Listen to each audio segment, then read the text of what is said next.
security, and soldier.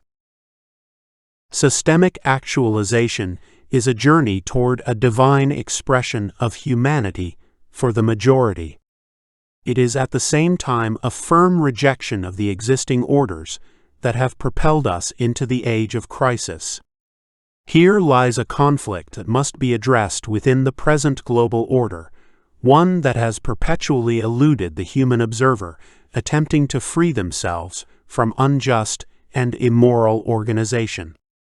Governments and the oligarchs who direct them possess many weapons and individuals willing to use them against others in order to maintain the status quo.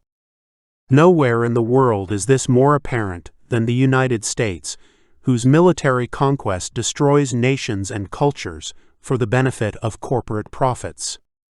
When resistance occurs internally, the police are used to violently quell protesters, happenings that are so frequently documented on video that they are beyond a doubt aggressive overreach.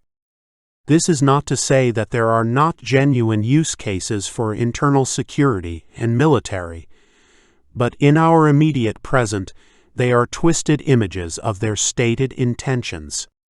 Our journey toward merging system and self is a threat to those who benefit from the present arrangements, the same who maintain political control over our police and military. Because security is necessary for individual actualization, we'll explore how local and national security can take shape within a systemically actualized society. We are creating something new, systems separate from their present purpose and values. The most direct path toward individual and collective security is through the expansion of human rights and dignities. Through national and global public works, we raise the collective floor for everyone, removing the barriers to access and agency imposed upon the majority through our present arrangements. Expanding access to the resources provided by 8 dignities will reduce crime and violence. Beyond that, we must possess the courage to see our circumstances for what they are and exercise imagination toward what they can be. Given our history, it may seem as though it would be impossible for humanity to ascend to a state of being beyond violence. It is absolutely possible, should we choose it. However, that is not the focus of our exploration.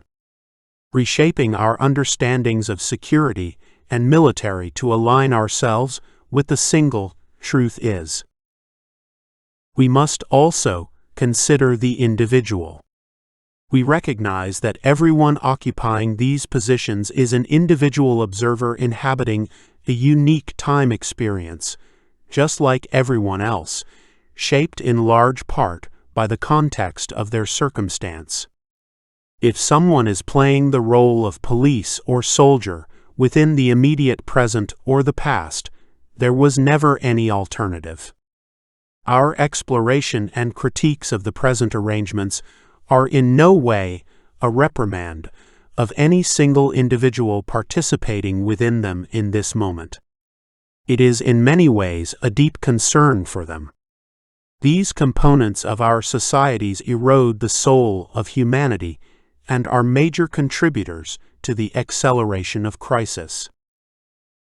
It should be noted that I, like many, come to this moment with a specific perspective of the police officer and soldier. A 19-year commitment to the practice of Brazilian Jiu-Jitsu has provided me with a broad network of training partners entrenched in these institutions, many of whom I consider friends.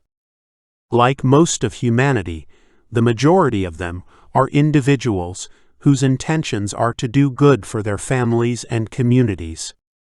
They also inhabit a unique time experience influenced by event chains leading to the immediate present.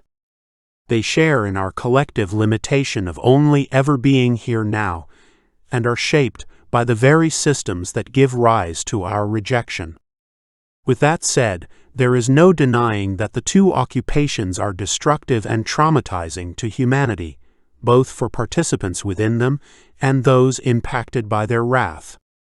Through these systems, we program people to develop perspectives of extreme otherness, dehumanizing the criminal or the enemy combatant, so that we achieve compliance or dominance without remorse.